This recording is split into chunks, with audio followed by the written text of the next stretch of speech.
बनाते हैं भाकर बड़ी। ऐसे टिप्स एंड ट्रिक्स के साथ आपको बनाना बताऊंगी कि एक बार में ही परफेक्ट बन जाएगी और खाने में तो काफी स्वादिष्ट लगती है।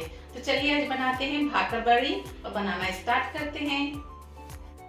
तो ये देखिए, जैसे ही हम इन भाकर बड़ियों को खोल रहे हैं तो परत बिल्कुल अलग अलग हो रही है और बहुत ही खुशखुशी टाइप की ये बनके तैयार हुई हैं। तो इस तरीके से झटपट से हम भाकर बड़ी घर पे ही कैसे तैयार करेंगे, तो चलिए इसको बनाना स्टार्ट करते हैं। तो सबसे पहले मैंने यहाँ ले लिया है 1 कटोरी भर के मैदा। आप गेहूं का भी आटा यूज़ कर सकते हैं, लेकिन मैदा से काफ़ी अच्छी बनती हैं। और स्वाद के अनुसार लेंगे नमक और 1 चम्मच लेंगे यहाँ अजवाइन। अजवाइन को हाथों से रब कर लीजिए ताकि इसका फ्लेवर अच्छा आए।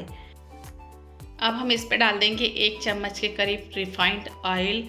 और अब क्या करना है, दोनों हाथों से या एक हाथों से अच्छे से इसको रफ करना है। जैसा अच्छा मोयन इस पे लगेगा उतनी ही अच्छी हमारी भाकर बड़ी की लेयर बनके तैयार होंगी। इसलिए कोशिश करिए कि अच्छे से इसमें मोयन लग जाए। ये देखिए कितना अच्छा मोयन लग के तैयार हुआ है।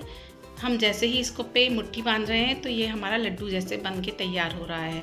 तो बस यही टिप्स और ट्रिक्स है कि इसका मोयन अच्छे से लगना चाहिए, तभी भाकर बड़ी बहुत ही अच्छी खुशखुशी बन के तैयार होंगी।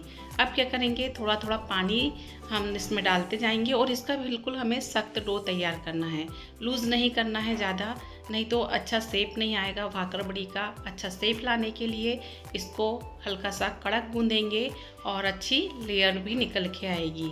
तो इस तरीके से अगर आप मैदे को जब गूंद रहे हैं तो इन बातों का ध्यान रखेंगे तो कभी भी आपकी जो भाकर बड़ी है वो ख़राब नहीं होंगी, बहुत अच्छे शेप से बन के हमारी तैयार होंगी। तो इस तरीके से हमने आटा को गूंद के तैयार करके रख लिया है।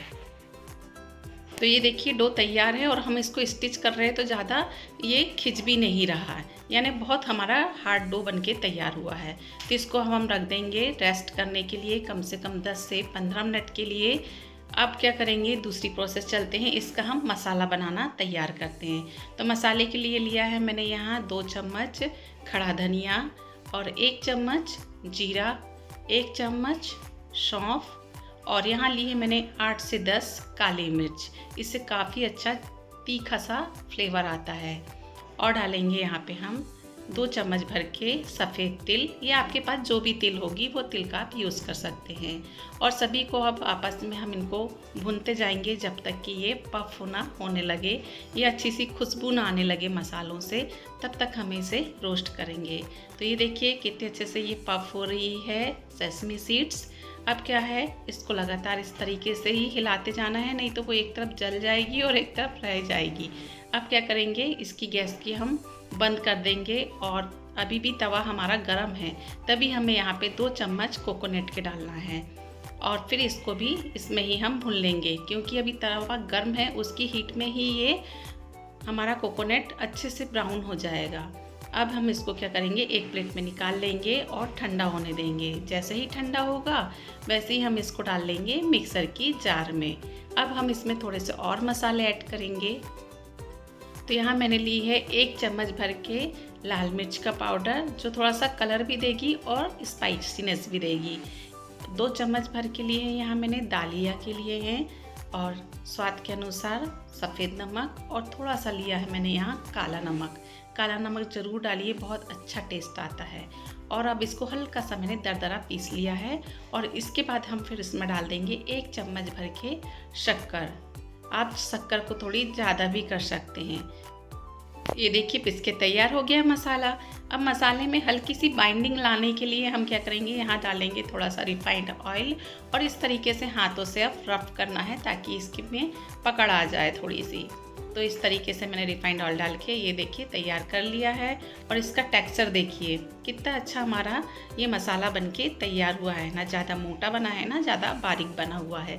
इस तरीके से ही हमें मसाला तैयार करना है। अब हमारा यहाँ डो ने भी रेस्ट कर चुका है और काफ़ी अच्छा डो हमारा सॉफ्ट भी हो गया है रखा रखा।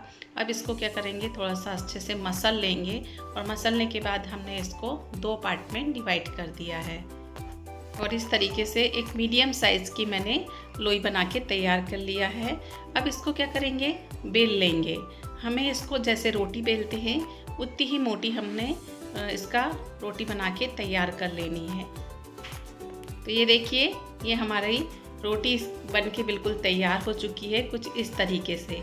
अब क्या करेंगे, इसके हमको चारों कोनों को कट कर लेना है ताकि ये बिल्कुल स्क्वायर शेप में बन के तैयार हो जाए। तो ये देखिए, कुछ इस तरीके से कट के तैयार हो गई है हमारी ये शीट बिल्कुल मैदे की। अब हमें क्या करना है, यहाँ लेना है इमली की चटनी। अगर आपके पास होममेड इमली की चटनी है तो आप उसका यूज़ कीजिए। मेरे पास नहीं थी तो मैंने मार्केट वाली चटनी का यूज़ किया है। और इस तरीके से अब हमें इस चटनी को सारी रोटी के ऊपर इस तरीके से फैला देना है। ये इमली को आप स्किप मत कीजिए क्योंकि इमली की चटनी का काफ़ी अच्छा फ्लेवर आता है भाकरवड़ी में। अगर इमली की चटनी नहीं है तो भाकरवड़ी का वैसा सेम स्वाद नहीं आएगा जैसा हमें मार्केट में मिलती है। इसलिए इमली की चटनी यहाँ लगाना ज़रूरी ही है। तो ये देखिए, इमली की चटनी हमारी लग चुकी है। अब दूसरा मेन स्टेप हमारा, इमली की चटनी लगाने के बाद हमें इसे फोक से होल कर देना है। होल करना बहुत ही ज़रूरी है। जब भी हम इसको, जैसे ही भाकरवड़ी को नहीं तो हम सेकेंगे तो ऐसे फूलने लगेगी, वो फूले ना, इसलिए हमने यहाँ पे इस तरीके से होल कर दिया है। और इससे क्या होगा, जो फ्लेवर है अंदर तक जाएगा। अब ऊपर से हमने जो मसाला तैयार करके रखा हुआ था, इस तरीके से ऊपर से अच्छे भर भर के इसमें मसाला डाल दीजिए और हाथों की सहायता से चारों तरफ से हमें अच्छे से फैला लेना है ताकि मसाला हर तरफ एक समान फैले। और जैसे जैसे ये मसाला इस रोटी के ऊपर लगा रहेगा वैसा वैसा आप देखिए इसमें अपने आप ही ये स्टिक हो रहा है, क्योंकि नीचे इमली की चटनी लगी हुई है और मसाले में शुगर है जो आपस में मिलेंगी और इस तरीके से स्टिक हो जाएंगी। तो काफ़ी फ़र्क पड़ता है छोटे छोटे स्टेप से। आप एक भी स्टेप इसका मिस मत करिए तो बहुत ही अच्छी हमारी भाकरवड़ी बनके तैयार होगी। ये देखिए, आपको दिख रहा है ना इस तरीके से, क्योंकि ये अपने आप ही इसमें सेट होने लगा है मसाला। अब इसको हल्के हाथों से इस तरीके से दबाते हुए हमें इसका एक रोल तैयार करना है। कोशिश करिए कि बिल्कुल चिपक चिपक के इसका रोल तैयार हो, यानी थोड़ा सा टाइट हमें इसको पकड़ के कस के हमें इसका रोल तैयार करना है। ये देखिए, कुछ इस तरीके से। और जब लास्ट में यहाँ पे हल्के हाथ से पानी का हाथ लेंगे और इस तरीके से लास्ट की जो एजेस हैं इसको हम फ्लैट कर देंगे ताकि जो रोल में इसका आसानी से ये चिपक सके। तो इस तरीके से मैंने पानी के हाथ लगा दिया है और इसको इस तरीके से चिपका दिया है। ये देखिए, काफ़ी अच्छी तरीके से स्टिक हो गया है, यानी सील हो चुकी है वो। अब हमें क्या करना है, इसके आधे इंच के टुकड़े काट के तैयार कर लेने हैं कुछ इस तरीके से। और जब हम इस पे लेयर देख रहे हैं तो हमें क्लियर ही इसकी लेयर दिख रही है, तो हमें ऐसे ही कट के तैयार कर लेना है। और हमें अब बीच बीच में इसे इस तरीके से प्रेस कर देना है ताकि जो थोड़ी ऊंची ऊंची सी दिख रही है वो थोड़ी फ्लैट आउट हो जाएगी, तो बहुत अच्छे से ये इसमें मसाला चिपक भी जाएगा। तो इस तरीके से हमारी भाकरवड़ी बन के बिल्कुल तैयार हो गई है डीप फ्राई करने के लिए। तो यहाँ मैंने एक कढ़ाई ले ली है और उसको अच्छे तरीके से गर्म किया है और रिफाइंड अच्छे से गर्म हो गया है। और हम इसमें अब एक एक करके सारी भाकरवड़ी डाल देंगे। यहाँ मैंने ज़्यादा ऑयल का यूज़ नहीं किया है। क्यों नहीं किया, क्योंकि ये बाद में ऑयल हमारा थोड़ा सा रेड कलर का हो जाता है मसालों की वजह से, तो दोबारा यूज़ करने लायक नहीं रहता। इसलिए आप कढ़ाई में उतना ही तेल डालें जितने में आपकी भाकरवड़ी अच्छे से सिक जाए। तो इस तरीके से हमने एक एक करके भाकरवड़ी डाल दिया है और इसको छेड़ना नहीं है थोड़ी देर तक, जब तक हल्की हल्के से इसमें ब्राउन कलर ना आने लगे उसके बाद इसको उलट दीजिए। ऐसे उलट पलट करके हमें इसको दोनों तरफ से सुनहरा होने तक सेकना है।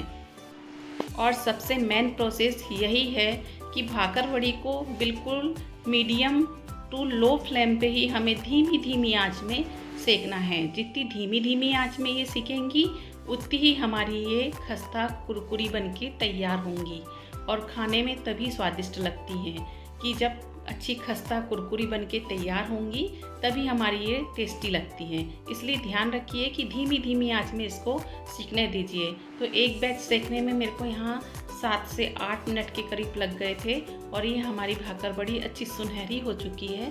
तो अब हम इसको निकाल लेंगे प्लेट में। और इस तरीके से ये देखिए, मैंने कहा था ना आपको कि ऑयल हल्का सा रेड हो जाता है, इसलिए मैंने कम तेल का यूज़ किया था। तो ये देखिए फटाफट से हमारी भाकर बड़ी बन के तैयार हो गई है। इसी तरह मैंने दूसरे बैच को भी सेक लिया था। बस आप इन्हीं कुछ बातों का ध्यान रखेंगे तो आपकी भाकर बड़ी काफ़ी खुशखुशी और बहुत ही अच्छी बनके तैयार होगी। तो ये देखिए बनके तैयार हो गई है भाकर बड़ी। तो आपको कैसी लगी ये रेसिपी कमेंट्स में आप ज़रूर बताइए और इन्जॉय कीजिए इन भाकर बड़ियों को। आप इन्हें स्टोर करके भी रख सकते हैं, कम से कम 15 से 30 दिन के लिए एयरटाइट डब्बे में इसको स्टोर करके रख लीजिए। ये ख़राब बिल्कुल भी नहीं होंगी और खाने में तो है ही स्वादिष्ट। तो एंजॉय कीजिए इस सीज़न में इन भाकर बड़ियों का।